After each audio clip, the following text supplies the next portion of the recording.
Start करने वाले हैं कि गवर्नमेंट स्कीम की क्या ज़रूरतें होती है, what is the need for government scheme, क्यों आती है। हमने एक एग्जांपल के थ्रू देखा था, राइट।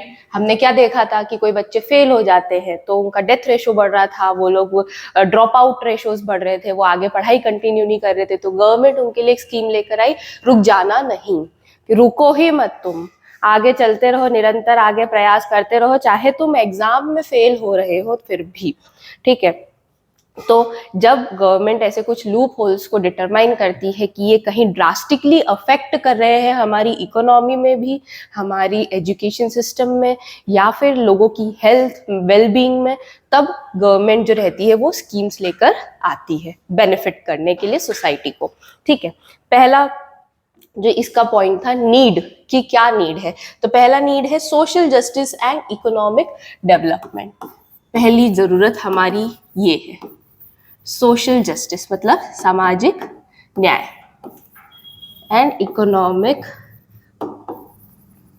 डेवलपमेंट। सामाजिक न्याय की क्या जरूरत है, क्यों सामाजिक न्याय के लिए हमारे पास स्कीम्स आते हैं, आयुष क्यों आते हैं सामाजिक न्याय, क्यों आते, क्या आते हैं, वाह मुझसे पूछ लो। मोस्टली गवर्नमेंट का वर्क ही है जैसे पीपल्स की सर्विस देना है, तो सोशल जस्टिस इक्वलिटी मेंटेन करके चलना है, इकोनॉमिक डेवलपमेंट करना पड़ेगा, इक्वलिटी मेंटेन। बट हम यहाँ पर सामाजिक न्याय की बात कर रहे हैं, है ना, कि नीड जरूरत है गवर्नमेंट स्कीम की किस पॉइंट के लिए, सामाजिक न्याय को बढ़ावा देने के लिए। अब सामाजिक न्याय क्यों चाहिए, कभी कभी डिस्क्रिमिनेशन होता है on the basis of caste, है ना, on the basis of sex, on the basis of their economy condition, है ना, फाइनेंशियल कंडीशन। इन सब के कारण क्या होता है, बहुत सारे जो लोग रहते हैं अंडर प्रिविलेज्ड हो जाते हैं, उनको जो चीज़ों की ज़रूरतें होती है वो सारी चीज़ें नहीं मिल पाती है, तब जाके गवर्नमेंट जो रहती है स्कीम लेकर आती है, ठीक है। जैसे गांव में उज्ज्वला योजना आई, लकड़ियों से महिलाएं क्या बना रही थी, चूल्हे में खाना, आज की तारीख में भी बनता है, बंद नहीं हुआ है, बट उसका जो टॉक्सिक धुआं निकलता है उससे उनकी हेल्थ बहुत ज़्यादा अफेक्ट होती है महिलाओं की, कैंसर्स और बहुत सारी चीज़ें जो रहती है उसका मतलब उजागर करते हैं धीरे धीरे। तो इस चीज़ को ओवरकम करने के लिए गवर्नमेंट स्कीम लेकर आई उज्ज्वला योजना, जिसमें सबको गैस सिलेंडर्स प्रोवाइड किए जाते हैं, राइट, या सब्सिडीज दी जाती है। तो ये सारी चीज़ें इसलिए आती है, सोशल जस्टिस। फिर इकोनॉमिक डेवलपमेंट, जैसे इकोनॉमिक डेवलपमेंट में हम बात कर रहे हैं हेल्थ केयर फैसिलिटीज़, एजुकेशन की फैसिलिटी हो गई है, एम्प्लॉयमेंट की जो फैसिलिटीज़ होती है, ये सारी चीज़ें जब गवर्नमेंट देती है इंडिविजुअल्स को, जैसे जो बेरोजगार लोग रहते हैं, है ना, तो उनके लिए क्या वो लेकर आती है प्रधानमंत्री रोजगार योजना, है ना। ये एक योजना है जिसमें इंडिविजुअल अगर वर्क नहीं कर रहा है फिर भी उसको एक डेली वेज या फिर 100 रुपए या फिर जितना भी मिनिमल एक रख रखा है अमाउंट उसको दिया जाता है अगर वो पंजीकृत होता है तो, है ना। हम क्यों बेरोजगार हम क्यों अपने आप को रजिस्टर करवाते हैं एम्प्लॉयमेंट उसमें कार्यालय में, होता है ऐसा, है ना, सब लोगों ने कराया है कि नहीं, कराना चाहिए। ये चीज़ गवर्नमेंट को पता होना चाहिए कि हम लोग एम्प्लॉयड है कि नहीं है, तो इससे गवर्नमेंट की स्कीम्स का हमें भी फायदा हो सकता है, ठीक है। तो ये सारी चीज़ें जो रहती है गवर्नमेंट इस पॉइंट को ध्यान में रखकर स्कीम्स बनाकर लेकर आती है। इसमें भी इन्होंने एक प्रधानमंत्री जनधन योजना जो है एग्जाम्पल दे रखा है, ये स्टार्ट करा। ये कभी अकाउंट्स हम बैंक में जाते हैं ओपन करने तो वो लोग बोलते हैं मिनिमम बैलेंस होना चाहिए, हर एक अकाउंट का होता है अलग और हर एक बैंक का अलग होता है। कोई बोलता है 25,000 मेंटेन करके रखो, कोई बोलता है 1 लाख मेंटेन करके रखो, ये मिनिमम अमाउंट है, मतलब इतना तो होना ही चाहिए आपके अकाउंट में, तो जाके आप आगे अकाउंट ओपन कर सकते हैं। बट गरीब इंसान के पास अगर 25,000 रुपया होगा, 1 लाख रुपया होगा, तो वो अपने आप को अमीर समझेगा, है कि नहीं। तब उसको तो वो बैंक अकाउंट का फायदा ही नहीं मिल रहा था अभी तक। तो प्रधानमंत्री जनधन योजना आई कि 0 बैलेंस पे हम आपका बैंक अकाउंट खोलेंगे। अगेन स्कीम्स आई, गवर्नमेंट की नीड देखी तो उन्होंने वो स्कीम लेकर आए। फिर नेक्स्ट पॉइंट है इसका, रिड्यूसिंग पावर्टी। गवर्नमेंट स्कीम का काम है कि पावर्टी को भी वो क्या करे, कम करे। कैसे कम करेंगे, मतलब गरीबी का कम करना, जिसको हम बोलते हैं पावर्टी, गरीबी। कैसे कम होती है गरीबी भाई बताइए, गवर्नमेंट की स्कीम्स के थ्रू? फाइनेंशियल सपोर्ट प्रोवाइड करके। हाउ? इसका बेस्ट एग्जांपल मैं आप लोगों को बताती हूँ, मनरेगा। सबको पता है मनरेगा बोलते हैं कि मनरेगा ही है, और होता क्या है? चलो ठीक है, पता है, चलो गुड गुड गुड। तो अब मनरेगा है ना, इसमें क्या होता है, इस योजना में क्या है, क्या बोला गया है? 100 दिन तक काम देने का। ये क्या है? सपोर्ट करना है। अगर आपको काम दिया जाएगा तो आपको पैसे मिलेंगे, पैसे मिलेंगे तो आपको क्या होगा, आपका फाइनेंशियल सपोर्ट अच्छा रहेगा। फाइनेंशियल सपोर्ट रहा तो खाने को रहेगा, पावर्टी, गरीबी जो है वो धीरे धीरे दूर होती जाएगी। तो ऐसी स्कीम लेकर आई जाती है इस चीज को ध्यान में रखकर, फॉर रिड्यूसिंग द पावर्टी। फिर improving education and skill development. अभी sorry, I am so sorry, improving education and skill development, ये क्या चीज है? अभी कुछ प्रधानमंत्री ने कुछ नई चीज स्किल क्या क्या स्टार्ट करा है बताइए? युवा रोजगार योजना नहीं, स्किल से रिलेटेड, स्किल इंडिया। ये क्या है? कैंपेन्स है ना। इसमें अभी क्या बोला है कि बड़ी बड़ी जो कंपनीज है उसमें इंटर्नशिप्स प्रोवाइड की जाएगी इंडिविजुअल्स को, जो हमारे स्टूडेंट्स हैं या जो पास आउट हो चुके हैं, उनको जॉब नहीं मिल रही है and they want to do some practical working, तो उनको क्या है कि ऐसी इंटर्नशिप्स प्रोवाइड की जाती है, जाने कि उनका स्किल जो है, एजुकेशन जो है, नॉलेज जो है वो सारा डेवलप हो सके, और वो क्या अपने आप को एक इंडस्ट्री रेडी बना सके, है ना। थ्योरेटिकल नॉलेज तो हम सबको आ जाता है, हम सब लोग पढ़ लेते हैं, पढ़ने में क्या है, बट उसको जब इम्प्लीमेंट करने की बात आती है तो तब हम 0 बटे सन्नाटा हो जाते हैं। तो ऐसी चीज को कम करने के लिए कि इंडिविजुअल्स को इंडस्ट्री में कैसे काम करना है, ऐसी नई नई स्कीम्स गवर्नमेंट लेकर आती है ताकि उनका एजुकेशन और स्किल जो है वो डेवलप हो सके या इनहेंस हो सके। ठीक है,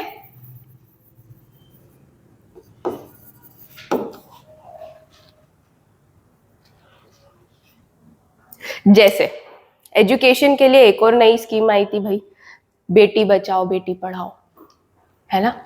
ये भी लड़कियों के लिए आई थी कि आप लड़कियों को अगर बचाएंगे, पढ़ाएंगे, तो हमारा अगर एक महिला भी घर में शिक्षित होती है तो पूरी जनरेशन, आने वाली जनरेशन जो रहती है वो शिक्षित हो जाती है ना। तो इन सारी चीज़ों को बढ़ावा देने के लिए ताकि गर्ल एम्पावरमेंट जो, विमेन एम्पावरमेंट जो है वो और इंक्रीज हो सके, ये सारी चीज़ें ध्यान में रखकर बनाई जाती है।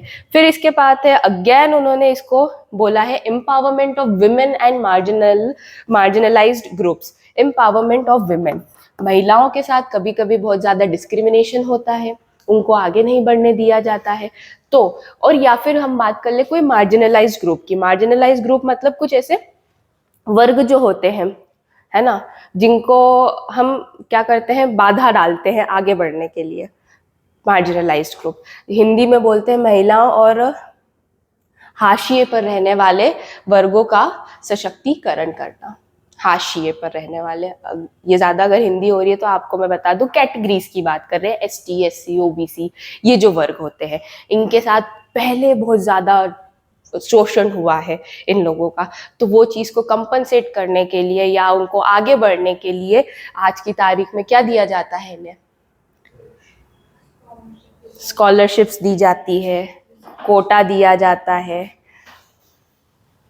ना, और भी बहुत सारी चीजें दी जाती है, बेनिफिट्स, ताकि ऐसे जो ट्राइब्स है या जो ऐसी कास्ट के लोग जो है वो आगे बढ़ सके। तो empowerment of women, empowerment of women. अरे यार फिर कोई बड़ा कर देता है,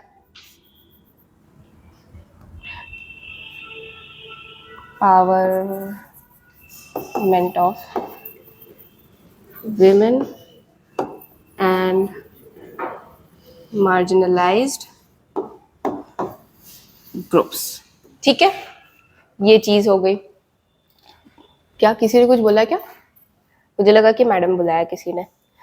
जैसे एलपीजी के लिए अगेन इसका एग्जांपल इन्होंने यही दिया, एलपीजी के लिए उज्ज्वला योजना लेकर आए, ठीक है। फिर बीपीएल कार्ड जो रहते हैं, बिलो पॉवर्टी लाइन वाले जो लोग रहते हैं, उनको भी बहुत सारी चीजें प्रोवाइड की जाती है ताकि उनको सारी चीजों का, सारे जो बेनिफिट्स है गवर्नमेंट का वो मिल सके, कम दामों में मिल सके सामान खाने पीने का। तो अगेन इसको क्या बोलते हैं, आगे बढ़ाने के लिए ऐसी स्कीम्स लेकर आती है गवर्नमेंट। फिर job creation and economic growth, जैसे स्किल इंडिया मिशन है ना, ये अभी जो हमने अभी पढ़ा, स्किल इंडिया मिशन जो था उसका मेन फोकस क्या था कि हम हमारे यूथ को ट्रेन करें आगे बढ़ने के लिए, उनके अंदर स्किल्स डेवलप करें, उनके अंदर ऐसा सेक्टर में जाने के लिए, उनको अलग अलग सेक्टर्स में जाने के लिए इंडस्ट्री रेडी बना के रखें। तो यहाँ पर भी वही किया गया है कि अगर ऐसे स्कीम्स लेकर आती है गवर्नमेंट तो जॉब क्रिएट भी होती है।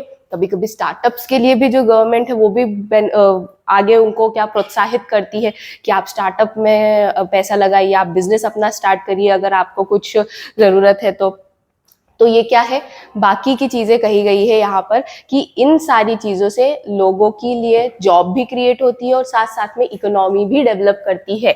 अगर जॉब क्रिएट होगी तो सिंपल सी बात है, उनका क्या बढ़ेगा, लिविंग स्टैंडर्ड बढ़ेगा। लिविंग स्टैंडर्ड बढ़ेगा तो इकोनॉमी में भी डिमांड बढ़ेगी प्रोडक्ट्स की डिमांड बढ़ी तो मैन्युफैक्चरिंग होगी ज़्यादा, मैन्युफैक्चरिंग होगी तो अगेन एम्प्लॉयमेंट ज़्यादा लगेगा, लोगों को नौकरी मिलेगी तो इकोनॉमी में क्या होगा, बूस्ट होगा, डेवलपमेंट होगा, जीडीपी बढ़ेगी। सो जॉब क्रिएशन, आयुष सोना नहीं है पक्का, मुझसे ज्यादा आंखें तो तुम्हारी चढ़ी हुई दिख रही है ऐसे। आयुष भी लाइक, तुम्हें चाय पीनी है क्या, डॉक्टर ने मना किया है, एसिडिटी।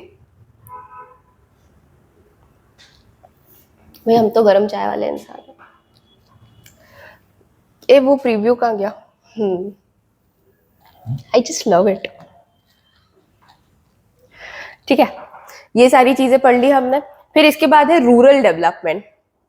रूरल डेवलपमेंट के लिए भी एक नई योजना आई थी, कौन सी आई थी, प्रधानमंत्री आवास योजना। क्या है ये, क्या होता है इसमें, घर बनाते हैं, पर कैसे घर बनाते हैं, हैं? अरे क्या है ये स्कीम, ये बताओ ना, मुझे नहीं पता, बताओ। रूरल डेवलपमेंट के लिए गांव खेड़े जगह जो है वहां पर बढ़ावा देने के लिए और या फिर विकास करने के लिए उन्होंने एक स्कीम लेकर आया, दैट इज प्रधानमंत्री आवास योजना। इस योजना में क्या है, पक्के मकान बनाएंगे जो खुद से नहीं बना सकते हैं, आर्थिक थोड़ा सपोर्ट करके, पूरा नहीं, वेरी गुड, थोड़ा, कितना थोड़ा, 1.5 लाख कि 2.5 लाख, 1.5 लाख। यार मेरे को तो लगा था 2.5 लाख मिलता है। सब्सिडीज और 2.5 लाख मिलते हैं और बाकी गवर्नमेंट जो भी अंडर बीपीएल है उनके लिए कुछ इसको डिसाइड करा करके इस साइज का मकान बना के देंगे।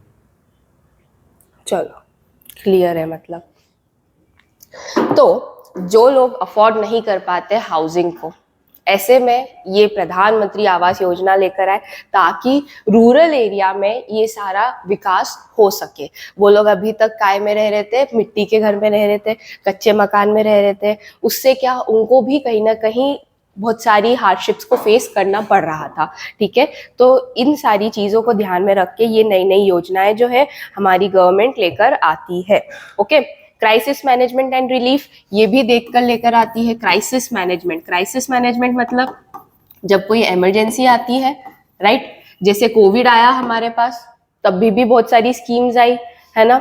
गवर्नमेंट ने बोल दिया जिन बच्चों के माँ बाप चले गए हैं उनको क्या मिलेगा, पेंशन मिलेगी, पैसे मिलेंगे, ये भी बोला गया गवर्नमेंट ने, ताकि उनको थोड़ा सा क्या हो सके, फाइनेंशियली हेल्प प्रोवाइड की जा सके और वो अपनी नीड्स जो है वो फुलफिल कर सके बच्चे। या फिर अगर आपके पेरेंट में से किसी की जॉब चली गई है या फिर उनकी डेथ हो गई है कोविड में, तो जॉब दे दी गई, कुछ कंपनीज ने ऐसा कर दिया था। तो ये सारी चीजें जो थी पैंडेमिक के टाइम पर गवर्नमेंट रिलीफ स्कीम्स जो थी वो डायरेक्ट बेनिफिट प्रोवाइड कर रही थी इंडिविजुअल्स को जो कि अफेक्ट हुए थे। ठीक है, तो जब क्राइसिस मैनेजमेंट, जब ऐसी इमरजेंसीज आती है तब भी गवर्नमेंट अलग अलग स्कीम्स लेकर आती है। ओके, क्लियर है? अब इसके बाद और भी पॉइंट्स है, वो आप लोग रीड करेंगे। फाइन, अब हम आगे पढ़ने वाले। देखो मैं चाय लेके बैठी हूँ। प्लानिंग इफेक्टिव स्ट्रेटजी, नहीं पी पाती बोलते बोलते। Planning effective strategy to ensure successful implementation of government programme. अब हमें हमारे गवर्नमेंट प्रोग्राम को इम्प्लीमेंट करना है, तो हमें कैसी रणनीति अपनानी चाहिए कि वो सक्सेसफुली एग्जीक्यूट हो जाए। ठीक है, तो पहला है set clear and achievable goals. इसको क्लियर कर देते हैं, इसको भी। पहली चीज, आपको अपने गोल्स जो है वो क्लियर रखने पड़ेंगे एंड अचीवेबल, जिसको अचीव भी किया जा सके। ऐसा नहीं कि आप बोल दो कि हवा में पुल बांधना है, ये अचीव हो पाएगा? एलॉन मस्क बोल सकता है भाई, वो कुछ भी कर सकता आदमी, है ना।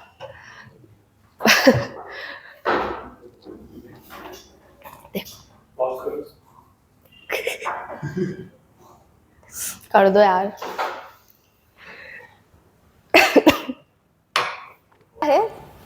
Just give me your parents' number. Okay, I will have words with them. Fine. Let's talk about हमें क्या क्या स्ट्रेटजीज अपनानी चाहिए सो दैट हमारी गवर्नमेंट स्कीम्स जो है वो परफेक्टली एग्जीक्यूट हो सके। पहली चीज़ है, आपको क्लियर एंड कट सारे आपके जितने भी गोल्स हैं उसको बना के रखो। जैसे कि कैसे किया जा सकता है, कभी हमने ये डिसाइड कर लिया गवर्नमेंट ने कि एक रूरल एरिया है, कोई गांव है, वहाँ पर 50 क्लिनिक जो है वो ओपन करने हैं। क्लियर गोल है कि सिर्फ 50 क्लिनिक ओपन करने। कहाँ पर करने हैं? किसी गांव में करने हैं। ये अचीव हो सकता है ना। ऐसा नहीं है कि हमने कुछ भी गोल्स रख दिए हैं। तो always keep the goals clear and achievable. फिर नेक्स्ट पॉइंट है कि assess needs and gather data. मतलब कुछ भी जो ज़रूरतें होती है उसके बारे में पहले तो डेटा भी होना हमें ज़रूरी होता है। कैसे डेटा? अगर मैंने क्लिनिक बोल दिए 50 बनाने का, पर वहाँ पर रिक्वायरमेंट थी 100 क्लिनिक्स की, क्योंकि गांव बड़ा है, तो फिर मेरे पास डेटा नहीं था, डेटा का अभाव था, तो मतलब मैंने सही तरीके से डिसीजंस नहीं लिए। अगर मेरे पास सही डेटा होगा तो मैं उसी तरीके से अपने रिसोर्सेज भी एग्जीक्यूट करूंगी और उसके साथ साथ अपने स्कीम्स जो है, डिसीजंस जो है लेकर आऊंगी। क्लियर है ये चीज़? Knowing the current situation helps to tailor the program. आपकी जैसी करंट सिचुएशन रहेगी उसके अकॉर्डिंग आप अपने प्रोग्राम्स को टेलर करोगे। टेलर मतलब पता है, अपने हिसाब से काटना पीटना। जैसे हम कपड़े बनवाते हैं, है ना, तो टेलर मेड कपड़े रहते हैं वो हमारे, अगर टेलर से बनवाते हैं, they make the fittings as per our body structure, our curves, right. तो वैसे ही हम यहाँ पर प्रोग्राम्स की भी बात करें कि हम उसको फिर टेलर्ड करते हैं। ओके, इसका कैसे हम कर सकते हैं? आप सर्वे कंडक्ट करिए, आप डेटाज लेकर आ जाइए, आप अपने एक्सपर्ट्स को लेकर आइए, जो कि उनसे हम कंसल्टेंसी लेंगे उस डेटा की बेसिस पर। डेटा के बाद वो हमें अपना कुछ एडवाइस देंगे, उसके अकॉर्डिंग हम प्रोग्राम्स बनाकर लेकर आएंगे। ठीक है, फिर डेवलप अ डिटेल्ड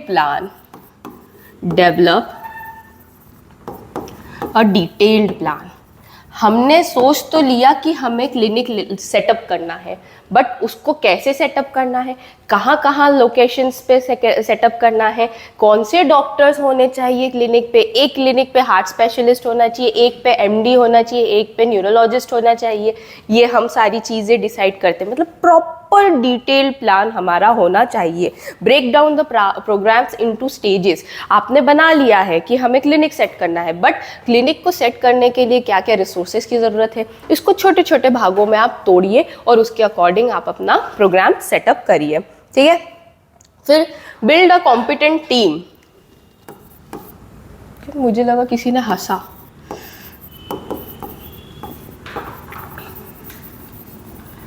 आपको पता है, चलो छोड़ो यार।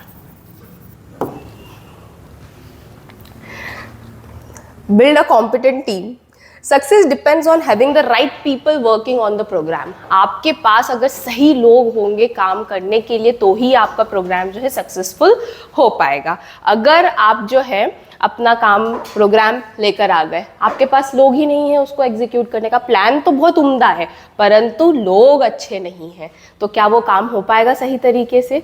नहीं हो पाएगा। So always build a competent team, मतलब इतनी प्यारी टीम बनाओ कि लोग भी बोले कि ये तुम्हारी टीम में कैसे आ गया बंदा, है ना। वो एक मीम आता है ना कि ऐसे बंदे को पटाओ जो सब लोग देख के बोले कि भाई ये तो किसी को मुंह नहीं लगाता था, तेरे से कैसे पड़ गया। ये ऐसा एक मीम आता है आजकल। हम भी ऐसी टीम लेकर आइए, ऐसे प्रोग्राम में बनाइए प्रोग्राम, उसमें ऐसी प्यारी सी टीम लेकर आइए जो बहुत हाईली क्वालिफाइड रहे, जो डेडिकेटेड टू वर्क रहे और लॉयल रहे अपने काम के प्रति, तो ही जाके वो प्रोग्राम जो है वो सक्सेसफुली इम्प्लीमेंट हो पाएगा। अदरवाइज कहीं ना कहीं लूप होल आएगा और वो प्रोग्राम आपको जो डिजायर्ड रिजल्ट्स है वो नहीं दे पाएगा। क्लियर है? फिर इंगेज स्टेक होल्डर्स।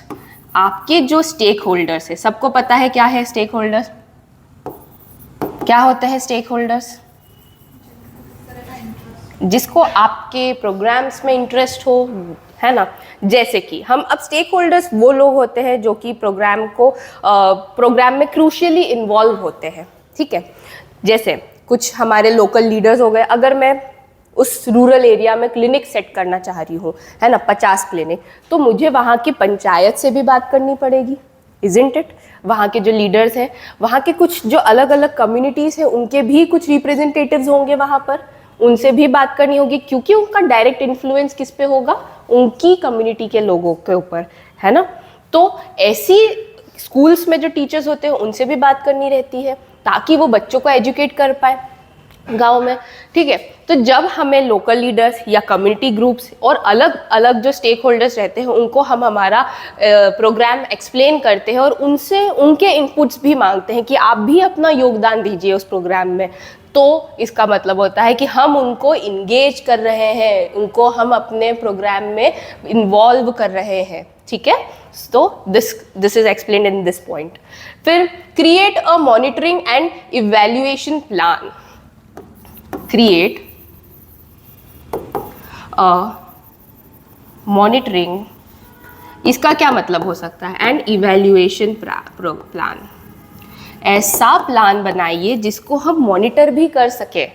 ऐसा नहीं होना चाहिए प्लान कि हम उसकी देख रेख ही नहीं कर पा रहे हैं, इवैल्यूएट ही नहीं कर पा रहे हैं। इवैल्यूएशन का मतलब क्या होता है? इवैल्यूएशन किसी भी चीज की वैल्यू दिखाना कि उसकी कितनी वैल्यू है।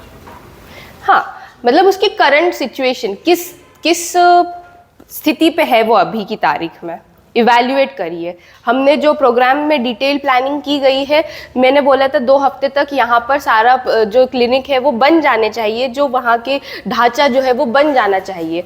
तो मैं अब जाके देखूंगी वहाँ पर, उसको रेगुलर चेकअप्स करूंगी, मॉनिटर करूंगी, देखूंगी कि वहाँ पर वो ये सारा जो ढांचा बना है, स्ट्रक्चर जो है वो मेरे प्लान के अकॉर्डिंग हुआ है कि नहीं हुआ है। इंश्योर करते हैं कि हमारा प्लान जो रहता है वो ट्रैक पे चल रहा है कि नहीं चल रहा है, और अगर ट्रैक पे नहीं चलता है तो वी एडजस्ट, हम फिर उसको एडजस्ट करते हैं एज पर द नीडेड, ठीक है।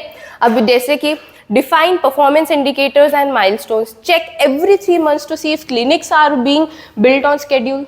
वही बात है, देखो हर 3 महीने में जाके देखो कि जैसे मैंने शेड्यूल करा था, शेड्यूल किया था, it's schedule but people call it schedule, depends on yourself, whatever you want to call you can do it, ठीक है, जिसको जो पसंद आए।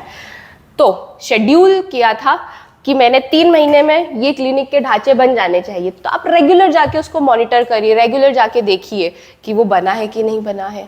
अगर नहीं बना है तो कहाँ पर लूप होल है, कहाँ पर रिसोर्सेज की कमी आई है, क्या ज़रूरतें रही हैं जो फुलफिल नहीं हो पाई है, and then make the plans again tailored. आप अपने अकॉर्डिंग उसको काट पीट दीजिए, ठीक है। फिर plan for risk. Things can go wrong, so being prepared helps to reduce the problems. आपको भी पता है कि कभी कभी क्या, मोस्टली हर चीज में क्या रहता है,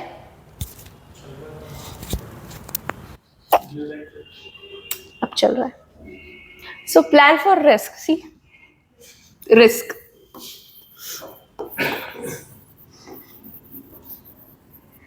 कोई ना, मेरी आवाज इतनी बुलंद है कि ऐसे ही आ गया होगा।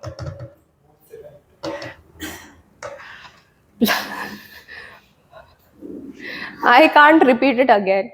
Plan for risk. There are risk involved in everything. आप जो भी काम करते हैं उसमें रिस्क इन्वॉल्व होता है. So always be prepared for the risk which is associated with with your programs or your plans. आपको हमेशा ऐसे प्रोग्राम्स में देखो, कभी कभी ये भी होता है कि आपने ढांचा बना दिया क्लिनिक का, है ना, और उसी क्षेत्र में अर्थक्वेक आ गया. अब ढांचा हिल गया, चोट अपने साथ, पैसे जो लगाए थे वो गए गवर्नमेंट के. कई दफा हमारी लाइनें बिछ जाती हैं, रोड बन जाते हैं, फिर भूल जाते हैं ओ शिट, हमने तो नाली वाली तो पाइपलाइन डाली ही नहीं, फिर खोदते हैं. चलो, यही चलता है. इंस्टॉलमेंट का टाइम आ गया. देखो विनायक इंस्टॉलमेंट का टाइम आ गया. हाँ, वो तो अब वो इंटरनल है, अब मैं इतना नहीं बोल सकती. मैं बाध्य हूँ, मेरे हाथ बंधे हुए हैं. तो अब हम बात कर रहे हैं यहाँ पर काय की प्लान फॉर रिस्क कभी भी आ जाता है, तो उसके लिए भी प्रिपेयर होना जरूरी रहता है कि हम ऐसे प्रॉब्लम्स को क्या कर सके, डील कर सके. जैसे कि identify potential risk like delays in funding और वेदर अफेक्टिंग कंस्ट्रक्शन. वेदर हो गया भाई गलत, बारिश हो गई बहुत ज्यादा, आप अपनी वो दीवारें ही नहीं खड़ी कर पा रहे हैं. ये भी होता है. कभी कभी किसी लोगों के लिए बारिश, अगर दीवार खड़ी हो गई तो अच्छी बात होती है, क्योंकि क्या, सिंचाई नहीं करनी पड़ती है ना, वो अच्छी बात होती है. लोग बहुत सारे बारिश के टाइम पे ऐसा घर वर बनवाते हैं. सो डिपेंड्स कि बहुत सारी ऐसी अनसर्टिनिटीज हर चीज के साथ एसोसिएट होती है, और वो कभी भी आ जाती है. उसको फेस करने की हमारे पास कैपेबिलिटीज होनी चाहिए. So always be prepare for that. आप लोग भी प्रिपेयर रहिए उस चीज के लिए कि आपके साथ भी कुछ भी हो सकता है. ठीक है, जैसे कि क्या हो सकता है आप लोगों के साथ एग्जाम से रिलेटेड, डेट आगे बढ़ जाए, किसी ने लगा दिया स्टे, है ना. रिस्क, गवर्नमेंट एग्जाम्स में बहुत रिस्क होता है भाई, है ना. Leverage technology. Technology can make managing and tracking the program easier. हम टेक्नोलॉजी का उपयोग करेंगे तो हमारे प्रोग्राम्स को हम इजीली क्या कर पाएंगे, ट्रैक कर पाएंगे. हमारे पास इवैल्यूएट करने के लिए संसाधन रहेंगे, हमारे पास डेटा मेंटेन करने के लिए संसाधन रहेंगे. तो हम यहाँ पर वही कर रहे हैं कि एक प्रोजेक्ट मैनेजमेंट सॉफ्टवेयर जो रहते हैं उसको यूज करिए, उसमें आप कोऑर्डिनेट करिए, ऑनलाइन फीडबैक लीजिए, और फिर उसके अकॉर्डिंग अपने चेंजेस को इम्प्लीमेंट करिए प्रोग्राम्स में. फाइन. फिर रन अ पायलट प्रोग्राम. क्या होता है pilot programme? Don't tell me वो कैप्टन. मैम, जब कोई प्रोग्राम इम्प्लीमेंट करना होता है तो उसको छोटे स्तर पर पहले देखा जाता है कि वो कैसे वर्क करेगा. गुड. यहाँ पर भी वही कहा गया है कि अगर आप कुछ प्रोग्राम लेकर आ रहे हो और आपको ये देखना है कि वो सक्सेसफुल हो पाएगा कि नहीं हो पाएगा, क्योंकि बड़े पैमाने पे अगर आपने एक साथ स्टार्ट कर दिया और वो सक्सेसफुल नहीं हुआ तो लॉस हो जाएगा आपको पैसे, क्योंकि बहुत सारे लगते हैं, रिसोर्सेज बहुत लगते हैं. तो इस टाइम पर ऐसे मौकों पर पायलट प्रोग्राम्स रन किए जाते हैं. छोटे स्तर पर आप सेम प्रोग्राम को चलाइए, देखिए कि उसके रिजल्ट्स क्या आ रहे हैं, है ना, लोगों का रिएक्शन कैसा है, उसके अकॉर्डिंग फिर आप क्या करिए, फीडबैक के अकॉर्डिंग आप अपने प्रोग्राम्स को चेंजेस करिए या फिर लॉन्च कर दीजिए अगर अच्छा फीडबैक आ रहा है तो. ठीक है. सो रन अ पायलट प्रोग्राम. फिर plan for long term sustainability. हमेशा ये इंश्योर करिए कि आपका प्रोग्राम जो है वो कंटिन्यू चलेगा, बहुत सालों तक चलेगा. हम बिजनेस भी स्टार्ट करते हैं तो वी डू नॉट थिंक कि ये सिर्फ 2 महीने के लिए चला रहे हैं, अभी फ्री है चलो 2 महीने के लिए पानी पताशी का ठेला लगा लेते हैं, ये बिजनेस हो गया. नो. अगर आप कोई बिजनेस कर रहे हो तो ऑलवेज कीप इन माइंड कि आप बहुत सालों तक उसको सस्टेन करके रखने वाले हो, बहुत सालों तक चलाने वाले हो. तो सेम हमारे प्रोग्राम्स में भी यही होता है कि always believe and sure that this programme is going to continue for a longer period of time and it will benefit a lot of people after initial implementation is important. अगर आपका initially implement आपने अच्छे से कर दिया programme तो वो long run तक चलेगा, और लॉन्ग रन तक चलेगा तो लोगों को वेलफेयर भी होगा, उनको बेनिफिट्स भी मिलेंगे. ठीक है. तो इसका पॉइंट ये था कि plan for plan for long term sustainability. मुझे लगा ये गया तो मैं ही गई चली जाऊंगी, तो मैंने नीचे देखा। Okay, include training for local staff and setup system for ongoing maintenance and funding, वही प्रोग्राम्स में दीजिए। Be flexible and adapt, last point आपका, आपको क्या होना चाहिए? फ्लेक्सिबल होना चाहिए हर चीज में, लचीलापन होना चाहिए, अडेप्टेबल नेचर का होना चाहिए। लोग अपने रेज्यूमे में ये वर्ड डालते हैं बहुत ज्यादा, I am adaptable in nature, I am proactive, ये सारे शब्दों का उपयोग किया जाता है। क्यों किया जाता है? बताने के लिए कि भाई आपकी ऑर्गेनाइजेशन में कुछ चेंज हुआ तो हम उसको इजीली क्या कर लेंगे, अडेप्ट कर लेंगे, हम उसमें अपने आप को ढाल लेंगे।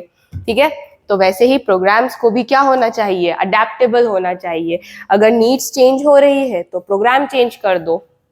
Regularly review progress and be willing to change tactics if needed. अगर मैं रेगुलरली आप लोगों को रिव्यू कर रही हूँ, मुझे चाहिए कि अब मुझे अपनी पढ़ाने का तरीका बदलना चाहिए क्योंकि I think people are not getting the points which I am saying, तो मैं उस चीज को अपनाऊंगी, अडेप्टेबल बनूंगी। अगर मैं रिजिड होती, मैं बोलती मेरे को क्या फर्क पड़ रहा है, समझ में आए तो आए वरना जाए, हमें क्या लेना देना।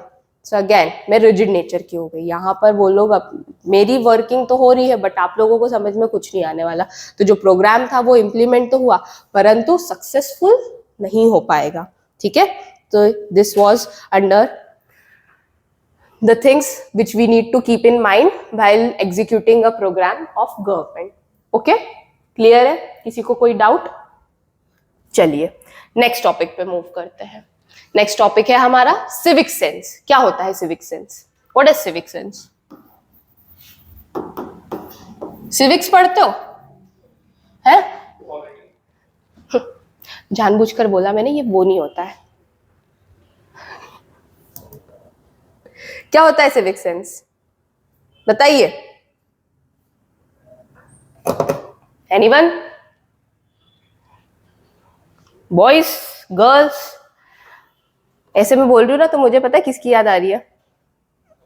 रोबोट देखिए आप लोगों ने, तो उसमें वो कमांड देता है ना, boys turn your head, robots. I don't know मैं कैसे रिलेट कर जाती हूँ। Oh god, I should stop this. चलो let's talk about civic sense. What is civic sense? किसी को पता है?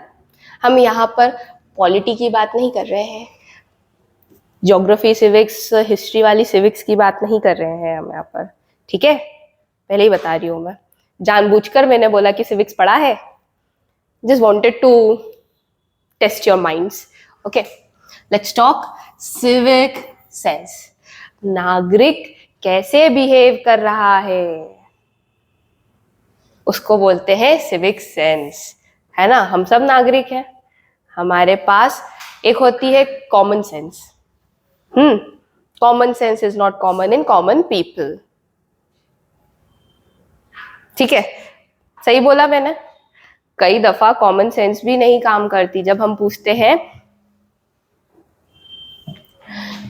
पूछते हैं कि भाई आग लग गई और एम्बुलेंस को जाना है आग बुझाने, और 3 फैक्ट्री में आग लगी है, ठीक है, एक कॉटन फैक्ट्री में, एक स्टील की फैक्ट्री में और एक है रबर की फैक्ट्री में, तो सबसे पहले एम्बुलेंस कौन सी फैक्ट्री में जाएगी आग बुझाने? चलो ये तो बहुत पुराना था इसलिए तुमने बोल दिया, है ना, बेग। चलो तो लेट्स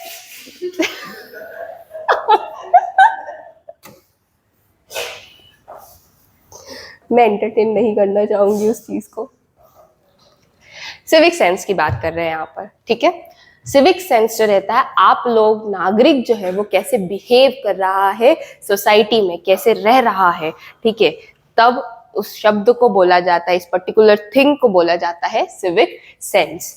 ओके, यहाँ पर एक डेफिनेशन लिखी गई है। Civic sense encompasses several dimensions that contribute to responsible and considerate behavior within a society। अगर हम इसको हिंदी में बोले तो नागरिक भावना में कई आयाम शामिल होते हैं जो समाज में जिम्मेदार और विचारशील व्यवहार में योगदान देते हैं।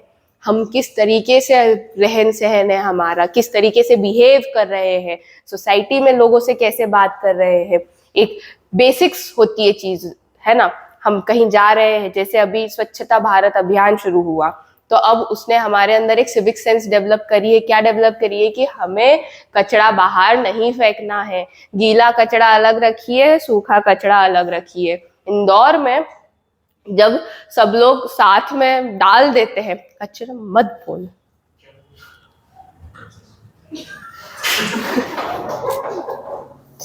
इंदौर में जब आप गीला कचरा और सूखा कचरा एक साथ डाल देते तो नागरिकों को सबक सिखाने के लिए वो लोग बोल देते हैं आप ही इसको अलग करिए उस पूरे कचरे गाड़ी में।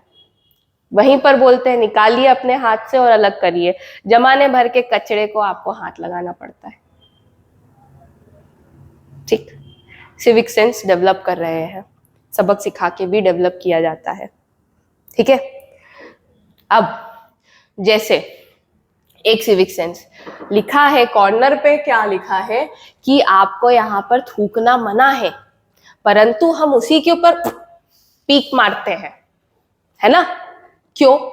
हमारे अंदर सिविक सेंस ही नहीं है, लिखा है। और वहीं यहाँ पर अगर उधर सबक सिखाने के लिए लिख दिया जाए थूकने वाले तेरा मुंह काला, या फिर कुछ भी ऐसा शब्द लिख दीजिए, तब वो उसको इंटरनली ऑफेंड हो जाएगा। वो अरे तो मेरे को बोल रहा है नहीं थूकना,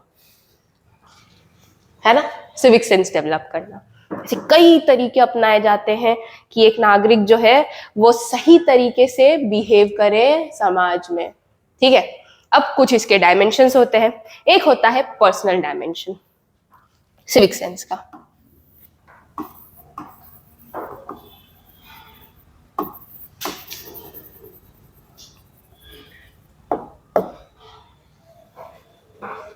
पर्सनल डायमेंशन क्या होता है? Individual behaviour that reflect self discipline and responsibility. आपका जो बिहेवियर रहता है वो ये बताता है कि आप कितने जिम्मेदार हैं, कितने अनुशासित हैं। इंडिविजुअल, जब इंडिविजुअल की बात हो रही है, ठीक है। उदाहरण के तौर पर ले लेते हैं पर्सनल हाइजीन, है ना। आप अपना पर्सनल हाइजीन मेंटेन कर रहे हैं, आप पंक्चुअल हैं, तो भी आपका सिविक सेंस है। ठीक है, आप ये दिखा रहे हैं कि आप दूसरे लोगों को रिस्पेक्ट कर रहे हैं, उनकी प्राइवेसी को रिस्पेक्ट कर रहे हैं। कई दफा जो मोबाइल यूज करते हैं, बगल वाला जो रहता है ना, पूरा लूम जाता है उसके अंदर देखने के लिए कि वो कर क्या रहा है, देखने के लिए क्या चला रहा है ना। When I used to travel a lot, when I use my mobile, people used to lean on me like what she is doing, let's see क्या कर रही है। मैंने ले भाई तू ही देख ले, तू ही कर ले, मुझसे ज्यादा तू इंटरेस्टेड है ना। सो ये आपका सिविक सेंस, इंडिविजुअल डायमेंशन। जब आप पर्सनली बिहेव कैसा कर रहे हो, आपका बिहेवियर कैसा है, लोगों के साथ कैसी बातचीत कर रहे हो, आपका पर्सनल हाइजीन कैसा है, गंदे संदे कहीं पे भी पहुंच रहे हो, that will show that you are not at all an appropriate person to be on that place. एक मर्यादा सबको मेंटेन करके रखनी पड़ती है। अगर मैं यहाँ पर आपको पढ़ा रही हूँ तो मैं भी वो मर्यादा में रह रही हूँ। यहाँ के बाद मेरी पर्सनल लाइफ है, I will wear whatever I want to wear, that is on my consciousness. But यहाँ पर मेरा पर्सनल डायमेंशन क्या है, that I have to be in my limits, I have to respect you so that I can take a respect from you guys as well. अगर मैं आपको respect नहीं दूंगी तो आप मुझे रिस्पेक्ट नहीं देंगे। आज की तारीख में यही होता है, बच्चों के साथ तो यही होता है आजकल। हम लोग जब स्कूल में थे अपन, तो तब मार देते थे मम्मी फिर वापस रो धो के वही पहुंच जाते थे विदाउट एनी सेल्फ रिस्पेक्ट। और आजकल बच्चे, उनको मार दो, बात नहीं करनी मुझे आपसे, आपने मुझे मारा था ना, that thing comes in their mind. So we need to be very precise about that। अब इसका इम्पैक्ट क्या होता है पर्सनल डायमेंशन का? क्या इम्पैक्ट होता है? sets the foundation for how individuals interact with society, influencing overall behavior and mindset। मतलब ये समाज के साथ व्यक्तियों के जुड़ाव की नींव को भी बनाता है। कैसे? जैसे मैंने अभी बोला कि मैं अगर आपको रिस्पेक्ट दूंगी तो आप मुझे रिस्पेक्ट देंगे, ये इम्पैक्ट है। ये मेरा पर्सनल डायमेंशन था। मैं रूडली बात करूंगी तो आप लोग भी मुझे इग्नोर करना ज्यादा प्रेफर करेंगे कि इनसे बात नहीं करनी, she is not a good person. ठीक है, So this is the impact which is being associated with your personal dimension of civic sense. Now let's talk about other dimension. Other dimension is social sense, social dimension. ठीक है, social dimension. What does that mean? How individuals interact and contribute to their community and social settings. आप individuals हैं, आप कैसे contribute कर रहे हैं society में, communicate कर रहे हैं कैसे आपके आसपास के लोगों से, वो जो रहता है वो आपका social dimension में कहलाता है. जैसे कि अभी मैंने एक example दिया कि I am talking in a rude manner, ठीक है, और बहुत अब्यूसिव लैंग्वेज में यूज कर रही हूँ, तो क्या वो क्या दर्शाएगा समाज में कि कैसी लड़की है ये, इसकी जीवन कितनी गंदी है, ये कैसी बात करती है, कैसे संस्कार है. They will question on me, है ना, कि ये कैसे बिहेव कर रही है, इजंट इट. तो ये क्या इम्पैक्ट होगा, इसका एक नेगेटिव इम्पैक्ट होगा अबाउट माई सेल्फ. ये मेरे पर्सनैलिटी का नेगेटिव इम्पैक्ट होगा वहां पर. तो यहाँ पर भी यही कहा गया है कि आप अगर पोलाइट है, आप वॉलंटियर कर रहे हैं किसी प्रोग्राम में, आप एम्पैथी शो कर रहे हैं लोगों को, या फिर आप सपोर्ट कर रहे हैं आपके कम्युनिटी इवेंट्स को. जैसे सिखों में होता है वो गुरु पर्व या फिर कुछ भी जो ऐसे कीर्तन, नगर कीर्तन निकलते हैं. सो वहां पर क्या वॉलंटियर करते हैं वो लोग, उनके समाज के लोग जो रहते हैं, इवेंट जो रहता है चलता जाता है, और उसको क्या उस टाइम पे वो लोग क्लीन करते हैं रोड्स को और अपना अपना एफर्ट्स देते हैं कि ये इवेंट जो है वो सक्सेसफुल हो सके. ये क्या है, सोशल डायमेंशन. आप अपने समाज में, आपकी कम्युनिटी में अपना योगदान दे रहे हैं ताकि आप भी एक सही सभ्य नागरिक दिख सके.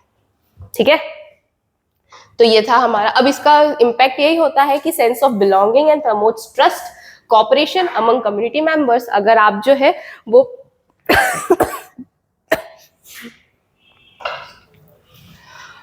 अगर आप लोग जो है वो अपनी कम्युनिटी में काम कर रहे हैं तो आप लोगों के ऊपर भी आपकी कम्युनिटी रिलाय करने लगती है, वो आप लोगों को महत्व देने लगती है, आप लोगों को हर काम में आप लोगों का नाम लेने लगती है कि उससे बात कर लीजिए, तो आपसे आप लोगों की प्रतिष्ठा बढ़ती है इससे, है ना.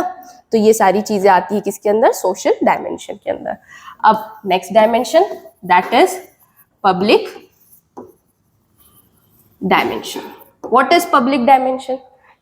Behavior that show respect for public spaces and shared resources. आप पब्लिक रिसोर्सेज का उपयोग कर रहे हैं, जैसे पब्लिक ट्रांसपोर्ट आप यूज कर रहे हैं, है ना, तो आप बैठे हैं, उसका उपयोग करिए बराबर, एक जगह से दूसरे जगह जाइए, परंतु बैठ के वहां की सीट में उसके फोम में गड्ढे करते जा रहे हैं, बार बार सीट खोदते जा रहे हैं, है ना. ये क्या है, गंदी चीज है यार, मत करा करो. बहुत ही गंदी चीज है, मत करा करो यार, सही में बहुत इरिटेटिंग लगता है. यू ऑलवेज, मतलब कोई पार्क बना रखे हैं, पब्लिक पार्क, वहां पर जाके गंदगी फैला रहे हैं. पब्लिक पार्क को पब्लिक पार्क ही रहने दीजिए, पर्सनल पार्क ना बनाए. ठीक है, स्ट्रीट्स जो है उसको क्लीन रखिए. And avoid littering. लिटरिंग मतलब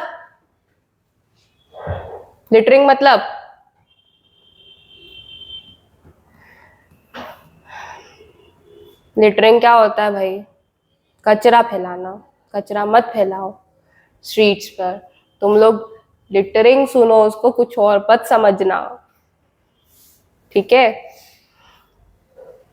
सो पब्लिक डायमेंशन यही कहता है कि जो पब्लिक ट्रांसपोर्ट हो गए, पब्लिक प्लेसेस जो है, वहां पर सारी चीजों को मेंटेन करके रखिए, सही उपयोग करिए, उस पर गंदगी ना फैलाइए. जो चीज जिसके लिए बनी है सिर्फ उसी चीज के लिए उपयोग करिए. ठीक है, इसका इम्पैक्ट क्या हो जाता है, क्या इम्पैक्ट होगा इसका? अगर आप पब्लिक डायमेंशन में ऐसी चीज को फॉलो करते हैं तो इसका इम्पैक्ट ये होगा कि इट मेंटेन्स द क्वालिटी जो रहता है वो सही मेंटेन करके रखते हैं. It remains safe and pleasant for everyone. अगर कुछ लोग जो है वहां पर कचरा फैला के जा रहे हैं पार्क में या सड़क पे गंदगी फैला रहे हैं, ठीक है, उनको तो वो अच्छा लगता है, ठीक है, परंतु कुछ लोग जो है जिनको हाइजीन अच्छा लगता है, उनके लिए वो स्पेस क्या हो जाएगी, ऐसी स्पेस जहां पर वो वॉक करना भी पसंद ना करें. सो हमेशा पब्लिक चीजें जो रहती है उसको मेंटेन करके रखना आपकी जिम्मेदारी होती है। ओके, फिर नया डायमेंशन बात करते हैं, पॉलिटिकल डायमेंशन।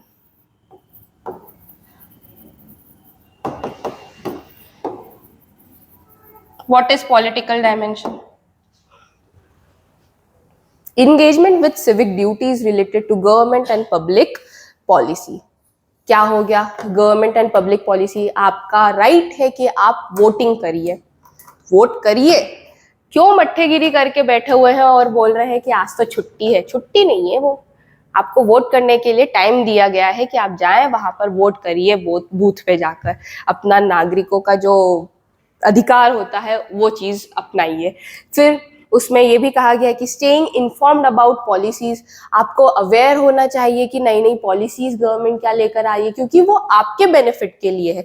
कई लोगों को पता ही नहीं है कि उनके जो टैक्स जो है वो बचाए जा सकते हैं अलग अलग तरीकों से। लोन ले लीजिए, आपका इनकम टैक्स बच जाएगा, पता ही नहीं है लोगों को, शायद अभी भी नहीं पता होगा किसी को कैसे बचाया जा सकता है। तरीके होते हैं, मतलब आपको अवेयर रहना चाहिए कि गवर्नमेंट जो नई चीजें लेकर आ रही है उसकी जानकारी होना जरूरी है। ठीक है, पार्टिसिपेट करिए सिविक डिस्कशंस में, एडवोकेटिंग फॉर चेंज। आप अलग अलग जो बदलाव के लिए समर्थन करिए। अगर कुछ बदलाव CAA आया है ना, कई लोग जो है वो समर्थन में नहीं थे, परंतु कई लोग जो थे वो समर्थन में थे अपने अपने रीजंस के कारण। तो always keep your opinions, always support, और ना करो सपोर्ट तो भी, बट ऑलवेज स्टेप फॉरवर्ड हर चीज के लिए। ठीक है, so this comes under political dimension. इससे क्या होता है इम्पैक्ट, कि आपकी डेमोक्रेसी जो है वो स्ट्रांग होती है। अगर हम हाँ में हाँ मिला रहे हैं गवर्नमेंट के, ठीक है, हम क्रिटिसाइज नहीं कर रहे हैं, तो गवर्नमेंट मनमानी करेगी, गवर्नमेंट कुछ भी लेकर आ जाएगी। हमें हमारा ओपिनियन रखना जरूरी है। आप पक्ष में हैं तो वो भी रखिए, आप पक्ष में नहीं है तो भी रखिए, दोनों चीज जरूरी है। ठीक है, इससे हमारी डेमोक्रेसी जो रहती है वो स्ट्रांग होती है, और इससे ये भी इंश्योर होता है कि हर एक सिटीजन की वॉइस जो है वो सुनी जा रही है। ठीक है, जैसे रिसेंटली कहाँ पर दंगे हो रहे हैं? मणिपुर। लोग वॉइस, वहां की ईस्ट साइड की न्यूज इतनी कम क्यों आती है भाई? क्यों आती है कम? हमेशा नॉर्थ, हमेशा साउथ, छत्तीसगढ़ जी गवर्नमेंट की वीकनेस बताती है। गवर्नमेंट जो है वहां पर क्या कर रही है अभी तक? इतने दंगे हो रहे हैं, इतने लोग मर रहे हैं, इतने रेप हो रहे हैं खुलेआम, क्यों? सो वॉइस क्यों नहीं कर रहा कोई रेस?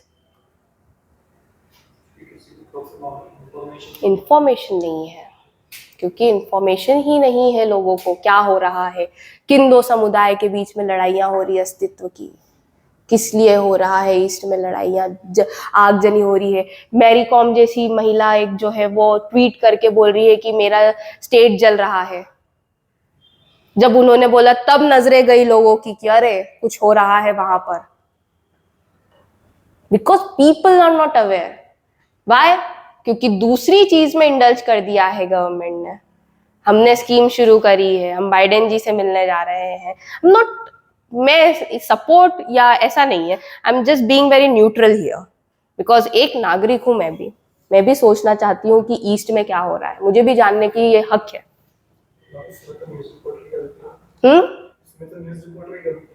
न्यूज रिपोर्टर्स की गलती,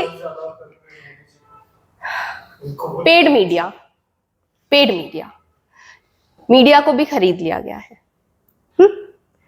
विपक्ष अगर कुछ बोलता है तो विपक्ष की भी दिखाई है। विपक्ष अगर सिर्फ यही बोल दिया कि आलू से सोना बना देंगे, तो बस वही क्यों दिखा रहे हो? कुछ और भी तो चीजें दिखाओ। शशि थरूर क्या बोल रहे हैं पार्लियामेंट में?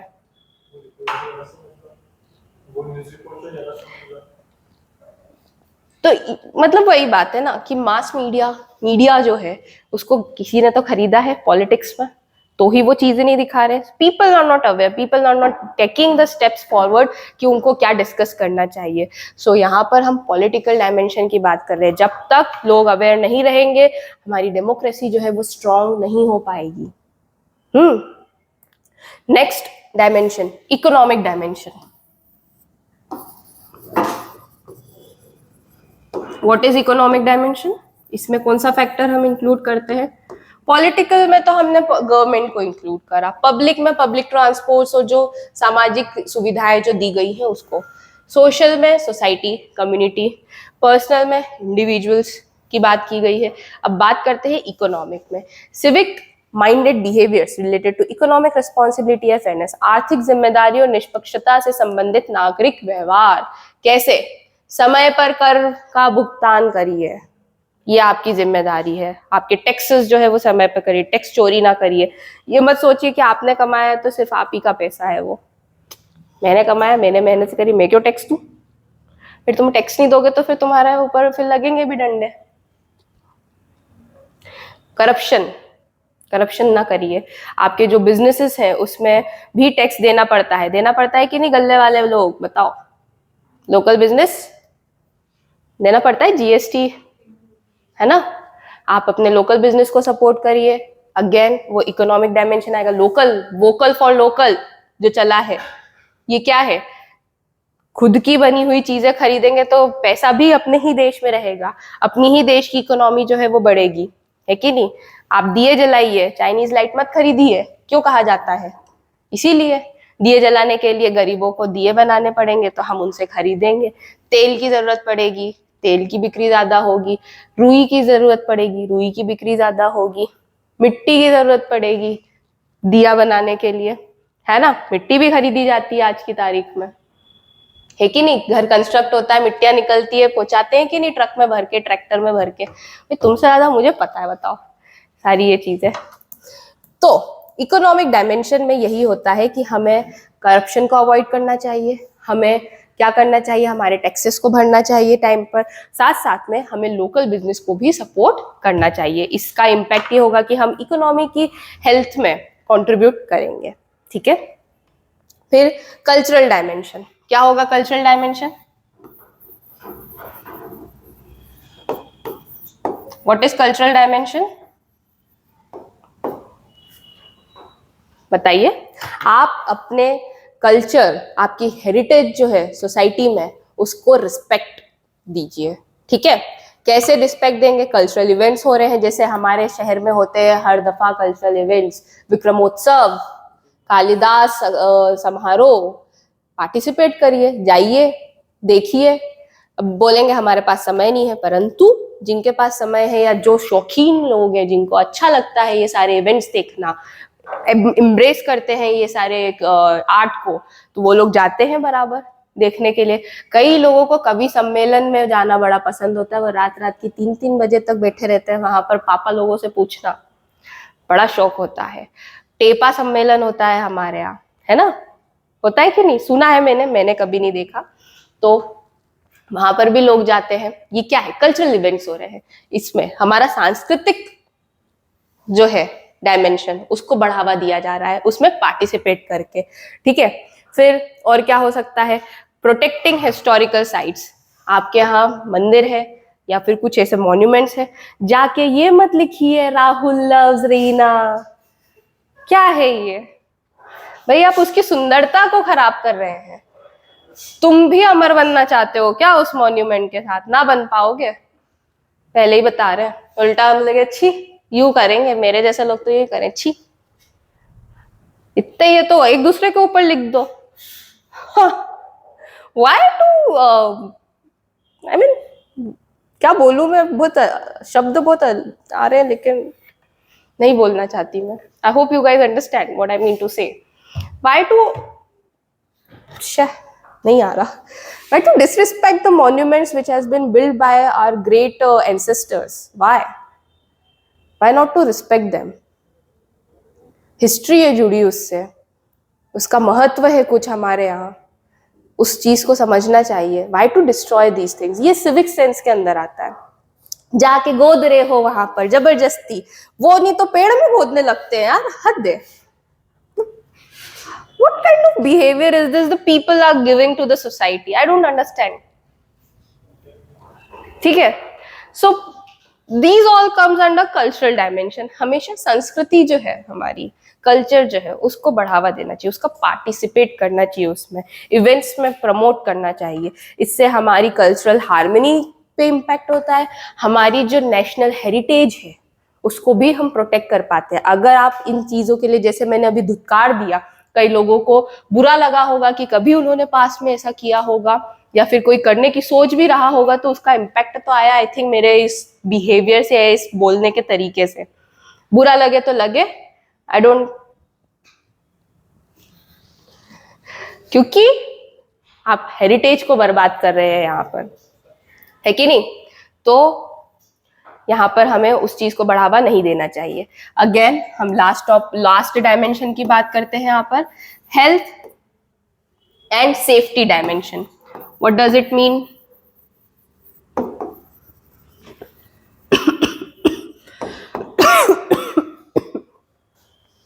Actions that prioritize public health and safety in the community.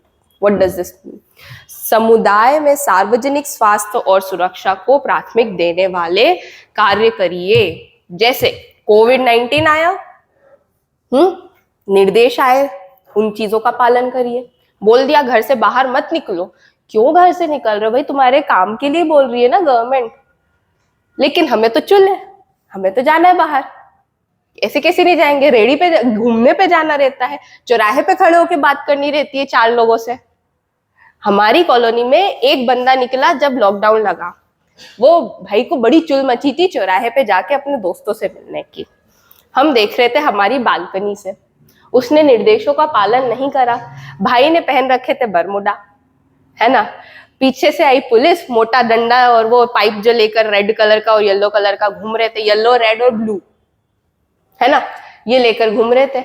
हम देख रहे हैं, हम सब लोग देख रहे हैं कॉलोनी वाले अपनी अपनी बालकनी से कि कुछ तो होने वाला है, एंटरटेनमेंट फुल ऑन होने वाला है। अभी हम खड़े हो गए वहां पर, पुलिस वाले आए, जो उसके काफ्स पर मारा है, बड़ा मजा आया। उसकी जो चीखें निकली है, उसने अपने सिविक सेंस का पालन नहीं करा। जो सेफ्टी के लिए बोले गए थे, हेल्थ को प्रायोरिटाइज करने के लिए बोला गया था, उनकी सेफ्टी के लिए कि आपको बाहर नहीं निकलना है, वायरस फैल रहा है, सबक सिखाने के लिए उन्होंने दिए। हमें भी मजा आया, साथ साथ में हमारा भी एंटरटेनमेंट हो गया, क्योंकि कुछ चीजें आई नहीं रही थी उस टाइम पे देखने के लिए। तो हाँ, क्या फिर ये चीज हो गई जो निर्देश दिए थे। फिर उन्होंने बोला कि वैक्सीनेशन हो रहा है, पार्टिसिपेट करिए, सब लोग वैक्सीन लगाने जाइए। उसमें कई लोग डर गए कि हमारी बॉडी पे अफेक्ट हो जाएगा, हमारे बाल झड़ने लगेगा, हमारे ब्लड ऐसा हो जाएगा, हमारा बीपी बढ़ जाएगा, मोटे हो जाएंगे, साइड इफेक्ट्स जो उनको लग रहे थे हो सकते हैं। लोगों ने नहीं पालन करा। फिर आपको बोला गया कि ड्राइव सेफली, आप ड्राइविंग जो करते हैं उसके लिए भी बोला जाता है कि सेफ ड्राइव करिए। आपको बोला गया है सिग्नल्स जो लगे रहते हैं, बोर्ड्स जो लगे रहते हैं, उसको ध्यान में रखिए। अगर इधर मुड़ान का बोर्ड लगा है तो क्यों तेज चला रहे हो भाई, तो ठुकना ही है। फिर पालन नहीं कर रहे हैं, जो डायमेंशन है यहाँ पर सेफ्टी और हेल्थ का, उसका पालन नहीं हो रहा है। तो मतलब हमारा सिविक सेंस जो है वो सही तरीके से हम वहां पर दर्शा नहीं रहे हैं। ठीक है, तो ये सारे डायमेंशंस को ध्यान में रख के सिविक सेंस को बढ़ावा दीजिए। पर्सनल हाइजीन, इंडिविजुअल हेल्थ अभी बताया मैंने, ठीक है। सोशल डायमेंशन क्या होता है, लोगों से, कम्युनिटी से कैसे आप इंटरेक्ट कर रहे हैं। कल्चरल डायमेंशन, मॉन्यूमेंट्स का जो मैंने एग्जांपल दिया, हिस्टोरिकल प्लेसेस। पब्लिक डायमेंशन, आप पब्लिक में जो ट्रांसपोर्ट, रोड्स या पार्क्स, इनका कैसा उपयोग कर रहे हैं। पॉलिटिकल, गवर्नमेंट का जो आपका मैंने बताया था कि आप अपनी वॉइस रखिए, बताइए ओपिनियन। इकोनॉमिक डायमेंशन क्या बताया मैंने, टैक्स और ये सब। ठीक है, क्लियर है सबको, कोई डाउट? चलिए अब बाकी का हम कल करते हैं। किसी को कोई डाउट है अभी? एनीवन?